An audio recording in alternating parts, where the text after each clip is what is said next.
Price லாட்மா. உங்க பேரு? Padma. Padma. Okay. என்ன பண்றீங்க?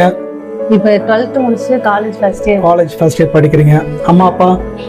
அப்பா இல்ல, அம்மா மட்டும்தான். அம்மா என்ன பண்றாங்க? அம்மா வீட்டுல தான் இருக்காங்க. வீட்டில் தான் இருக்கிறாங்க. Okay okay okay. பத்மா, நீங்க 10th முடிச்சிங்க, ஃபர்ஸ்ட் இங்கே தான் படிச்சிருக்கீங்க. எத்தனை வருஷம் படிச்சிட்டு இருக்கீங்க? 1ஆவதுலேருந்து இங்கே படிச்சிட்டு இருக்கீங்க. ஓகே. இங்கே படித்ததுனால உங்கள் லைஃப்பில் என்னென்ன மாறுனுச்சு? இந்த டியூஷனில் படித்ததுனால உங்கள் லைஃப்பில் எப்படி படிப்பு இதெல்லாம் எப்படி இருந்துச்சு, அதை பற்றி எங்களுக்கு சொல்லுவாங்க. எனக்கு முன்னாடி பிறந்தவங்களோட நான் கொஞ்சம் டிஃப்ரெண்டாக பாதியிலும் எடுத்துட்டாங்க. நான் படித்து காலேஜ் வரைக்கும் வந்துட்டேன். காலேஜ் வரைக்கும் வந்துட்டீங்க. ஓகே. உங்கள் படிப்பில் நிறைய ஸ்ட்ரகிள் பண்ணியிருப்பீங்க. என்னென்ன வாழ்க்கையில் அந்த பிரச்சனை சந்திச்சு அதுக்கப்புறம் எப்படி படிக்க ஆரம்பிச்சிங்க? 8th வரைக்கும் நல்லா படித்தேன். அதுக்கப்புறம் 9th 10th ஸ்கூல் பிடிக்காதனால படிக்கவும் பிடிக்கல, அதனால ஸ்கூலுக்கே போகல. ஓகே. எதனால் போகல? ஸ்கூல் பிடிக்காதனால. எதனால் பிடிக்கல?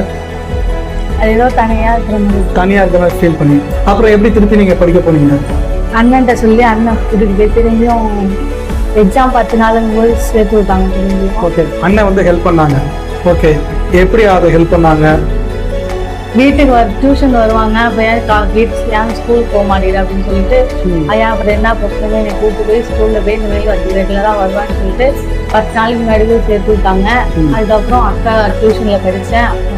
அக்கா உங்களுக்கு கோச்சிங் கொடுத்தாங்க சப்ஜெக்ட்லாம்? எந்தெந்த சப்ஜெக்ட்லாம் அவங்க உங்களுக்கு ஹெல்ப் பண்ணாங்க? 5 சப்ஜெக்டும். நீங்கள் 5 சப்ஜெக்ட்லையுமே ரொம்ப வீக்காக இருந்தீங்கன்னா இல்லை படிப்பீங்களா? நல்லா படிப்பீங்க. ஆனால் எந்த சப்ஜெக்ட் ரொம்ப வீக்காக இருந்தீங்க? மேக்ஸ். அக்கா உங்களுக்கு அதெல்லாம் ஹெல்ப் பண்ணாங்க. ஓகே. எவ்வளோ மார்க் எடுத்தீங்க அதில்? 214. புரியல? 216. ஓகே. அதுக்கப்புறம் என்ன நடந்துச்சு? 11th 12th? அதுக்கப்புறம் 11th 12th வேற ஸ்கூல்ல போறீங்க. அங்க உங்களுக்கு ஜாலியா இருந்துச்சு. என்ன சப்ஜெக்ட் எடுத்தீங்க? History commerce. Okay okay. அப்ப எக்கனாமிக்ஸ் கரெக்டா? ஓகே. ஏன்னா நானும் அதே குரூப் தான். ஓகே. எப்படி இருந்துச்சு அது 11th 12th படிக்கும்போது? 11th 12thலாம் நல்லா இருந்துச்சு. நல்லா கான்ஸ்டன்டா படிக்க முடிஞ்சா? அதெல்லாம் படிக்க முடிஞ்சு. ஆனா அக்கவுண்ட்ஸ் மட்டும் கொஞ்சம் புதுசா இருந்தனால கொஞ்சம் டஃப்பா இருந்தா. அதுக்கப்புறம் ஃபெயில் ஆகி அதுக்கப்புறம் தான் புரிஞ்சுக்கிட்டு அக்கா வீட்டுக்கு போய் படிச்சு பாஸ். அக்கா உங்களுக்கு டீச் பண்ணாங்க. 11th ஃபெயில் ஆனீங்களா இல்ல 12th ஃபெயில் ஆயிட்டீங்க? ஓகே. அதுக்கப்புறம் அக்கா உங்களுக்கு டீச் பண்ணாங்க. ஓகே. இப்போ நீங்க படிச்சேன்னு சொல்லி கொடுத்தாங்க இல்ல நீங்க டியூஷன்ல படிச்சீங்களா? எப்படி படிச்சீங்க? அக்கா வந்து இங்க வந்து எங்க வீட்டுக்கு கூட்டிட்டு போய் காலைல கூட்டிட்டு போய் மதியானம் சாப்பிட கொடுத்து படிக்க வச்சு திரும்பி சாயங்காலம் இங்க விட்டுருவோம். ஓகே. அதுக்கப்புறம் எப்படி நீங்க காலேஜ் 12th எல்லாத்தையும் அப்புறம் பாஸ் பண்ணிட்டீங்க எல்லா சப்ஜெக்ட்லயும்? அதுக்கப்புறம் நீங்க காலேஜ் எப்படி சேர்ந்தீங்க? அண்ணன் தான் கூட்டிட்டு போய் காலேஜ். ஓகே. என்ன எப்படி அவங்க என்ன சொன்னாங்க? அண்ணன் என்ன சொன்னாங்க? சாலமன் அண்ணன் என்ன சொன்னாங்க? நல்ல இருக்கு, உனக்கு எந்த காலேஜ் பிடிச்சிருக்குன்னு கேட்டா அதுக்கப்புறம் எந்த காலேஜ் சீட்டு இருக்கா அந்த காலேஜ்ல போய் சேர்த்து இந்த காலேஜ் போனோம். அங்கேயே சீட்டு கிடைச்சு அங்கேயே சேர்த்து விட்டாங்க. Okay okay. படிக்கிறீங்க. அதுக்கப்புறம் எப்படி இந்த டியூஷன்ல நீங்களும் டீச்சர் ஆயிருக்கீங்கன்னு கேள்விப்பட்டேன். எப்படி அதுக்கு உங்களுக்கு அது செய்யணும்னு தோணுச்சு? நாங்க டியூஷன் படிக்கும்போது எங்களுக்கு நடத்துனாங்க. நானும் அவங்களவே நானும் நடத்துறேன். ஓகே. உனக்கு இதுல எப்படி இன்ட்ரெஸ்ட் வந்துச்சு?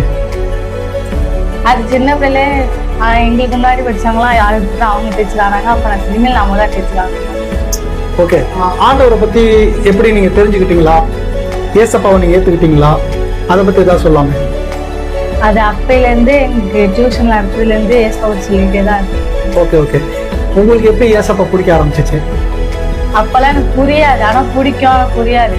இங்க வந்த பிறகுதான் வயசு ஆகதான் இப்படி அப்படின்னு சொல்லி அப்புறம் சர்ச்சில் எங்க எல்லாரையும் சேர்த்து விட்டு ஞானஸ்தானம் கொடுத்து எங்களை ரட்சிக்கப்பட வச்சு இப்போ இதே டியூஷன்ல நாங்களே சொல்றோம். Okay okay okay. சரி. நீங்க இப்ப ஏசப்பாவை ஃபர்ஸ்ட் உங்களுக்கு நிறைய சொல்லியிருப்பாங்க, ஸ்டோரி சொல்லுவாங்க, ஒண்ணுமே புரியாது. சரி இவங்களும் சாக்லேட் கொடுக்குறாங்க, நம்மளும் வாங்கி என்ன பண்ணலாம், சாப்பிட்டு போகலாம். நான் ஏன்னா எல்லாரும் அப்படிதான் நம்ம இருப்போம். இப்போ உங்களுக்கு ஏதாவது ஏசப்பாட்ட நீங்க ஜோம் பண்ணியிருப்பீங்க, ஏதாவது நடந்திருக்கும், இல்லாட்ட ஏசப்பா உங்கள்கிட்ட ஏதாவது ஒரு வசனத்துல எப்படியோ ஒன்று பேசியிருப்பாங்க, அது மாதிரி ஏதாவது? நிறைய பேசியிருக்காரு. ஏதோ ஒன்று சொல்லுங்களேன். ஏதோ ஒரு இப்ப நான் சொன்னேன்ல அது மாதிரி. அதான் இங்க அக்கா அண்ணன் வந்து சனிக்கிழமை ப்ரேயர் பண்ணுவாங்க. அப்ப அக்கா மூலியமா அண்ணன் பேசுவாங்க, எங்க எல்லாத்தையும் பேசுவார். Okay okay. உங்க லைஃப்ல அந்த ரொம்ப கடினமா இருக்கும்போது ஒரு டைம்ல ஏதோ ஒன்று ஏசப்பா பேசும்போது அது உங்களுக்கு ரொம்ப ஒரு மாற்றத்தை கொடுக்கும், அது மாதிரி ஏதாவது? அதான் இந்த 12th ஃபெயில் ஆனது அப்படி ரொம்ப டவுன் ஆயிட்டீங்க. ஓ. அப்பதான் வந்து அண்ணன் சொன்னாங்க, அக்கா சொன்னாங்க ப்ரேயர் பண்ணு அப்படின்னு சொன்னால ப்ரேயர் பண்ணா அப்புறம் அவங்களே வந்து எங்களை எல்லாமே பண்ணி சொல்லுவாங்க. Okay okay. அப்போ இது எல்லாமே உங்கள் லைஃப்பில் ஏசப்பா நிறைய காரியங்களை பண்ணியிருக்கிறாங்க. வா, சூப்பர் சூப்பர் சூப்பர். சரி, நீங்கள் இப்போ வந்து இப்போ படிக்கிறீங்க. இப்போ நான் உங்கள் லைஃப்பில் இவ்வளோ ஆண்டவர் இப்போ வந்து சாலமன் பிரதராக இருக்கட்டும், அந்த சிஸ்டராக இருக்கட்டும், அவங்க சொல்லி தர்றாங்கன்னு வச்சுக்கோங்க. அவங்களுக்கு சொல்லி தர்றாங்க, உங்கள் லைஃப்பில் நிறைய பண்ணிதாங்க. காரணம் என்னன்னு தெரியுமா? அவங்க இயேசுவை நேசிக்கிறனால தான் இதெல்லாம் என்ன பண்ணுறாங்க.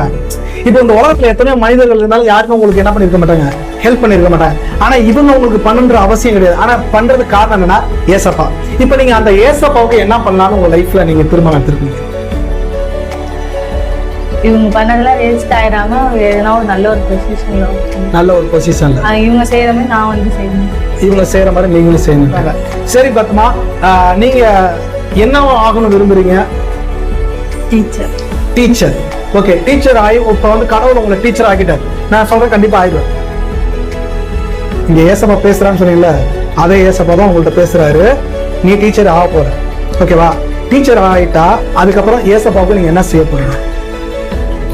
அந்த லைஃப் உங்களுக்கு ஆண்டவர் கொடுக்குறாரு, டீச்சர் ஆகுது. அதுல ஆண்டவருக்காக நீங்க என்ன பண்ண போறீங்க? நல்லா பாடம் சொல்லி கொடுப்பேன். இந்த மாதிரி ஃபீஸ் கட்ட முடியாத பிள்ளைங்களுக்கு நான் ஹெல்ப் பண்ணுவீங்க. வேற இந்த மாதிரி டியூஷன் எடுப்பேன். இந்த மாதிரி டியூஷன் எடுப்பீங்க. ஓகே, இந்த மாதிரி டியூஷன் எடுப்பீங்க. இது மாதிரி உங்க படிக்க முடியாத பிள்ளைங்களாம் ஹெல்ப் பண்ணுவீங்க. பத்மா, உங்க வீட்டுல எத்தனை பேர் படிச்சிருக்காங்க? எனக்கு 2 அண்ணன் 2 அக்கா. ஒரு அக்கா இல்ல, ஒரு அக்கா இருக்காங்க. எல்லாருமே கல்யாணம் பண்ணிட்டாங்க. யாருமே படிக்கல. யாருமே படிக்கல. நீங்க? நான் படிச்சு காலேஜ் படிக்கிறேன். உங்க ஃபேமிலியில் நீங்க தான் ஃபர்ஸ்ட் கிராஜுவேட்டர். பாருங்க, ஒரு டியூஷன்ல உண்மையிலே சொல்றேன், இந்த அளவுக்கு வந்து இவங்களும் எஃபர்ட் போட்டிருக்கிறதுனால ஒரு படிப்பு அறிவு இல்லாத ஒரு குடும்பத்துல ஒருத்தவங்களை கிராஜுவேட் அளவுக்கு கொண்டு போயிருக்காங்கன்னா இதுதான் ஒரு சக்சஸ் ஆன ஒரு மினிஸ்ட்ரி, சக்சஸ் ஆன ஒரு டியூஷன் சென்டர். இதை வந்து கர்த்தர் ஆண்டவர் அதை பார்த்துக்கிட்டு இருக்கிறாரு. அம்மா எப்படி உங்களை படிக்க வைக்கிறதுக்கு எல்லாமே ஓகேவா? இல்லை என்ன வேலை செய்யறாங்க? அவங்க கோயில் எல்லாத்தையும் கேட்டு English. Oh, okay okay okay okay okay. Padma அவங்க ஃபீல் பண்றது எனக்கு புரியுது. அவங்க என்ன, அவங்க அம்மா எவ்வளோ கஷ்டத்துல எத்தனையோ பேர்கிட்ட கேட்டு வாங்கி பிள்ளைய படிக்க வச்சிருக்காங்க. இது டஃபஸ்ட் சுச்சுவேஷன். ஓகே, என்ன விஷயம், எதுக்கு நான் இதை கேட்டேன்னா, உண்மையிலே வந்து யாரெல்லாம் எந்த சூழல்ல வந்தாங்களோ அந்த சூழல் உள்ளவங்களை பார்க்கும்போது ஹெல்ப் பண்ண தோணும். பாப்பா பத்மா அதுல நிறைய பாதிக்கப்பட்டு லைஃப்ல வரும்போது என்ன மாதிரி பாதிக்கப்பட்டவங்களுக்கு நான் செய்ய போறேன்ட்டு அவங்க சொல்றாங்கன்னா கண்டிப்பா இவங்க செய்வாங்க. கண்டிப்பா பத்மா, ஏசப்பா உன்னோட இருக்கிறாரு. கண்டிப்பா உன்னை ஆசீர்வதிப்பாரு. உன் லைஃப்ல நடந்துச்சுல சில காரியம்லாம் உனக்கு அப்படியே ஏன்டா இப்படி ஒரு லைஃப் நமக்கு வந்துச்சுன்னு அதெல்லாம் மாத்தி கடவுள் உனக்கு சூப்பரா ஒரு லைஃப் என்ன பண்ணுவார் கண்டிப்பா கொடுக்கும்போது நீ ஏசப்பாவுக்கு ஒரு பெரிய பிளஸ்ஸிங்கா இருப்ப. ஓகேவா? Thank you Padma. God bless you.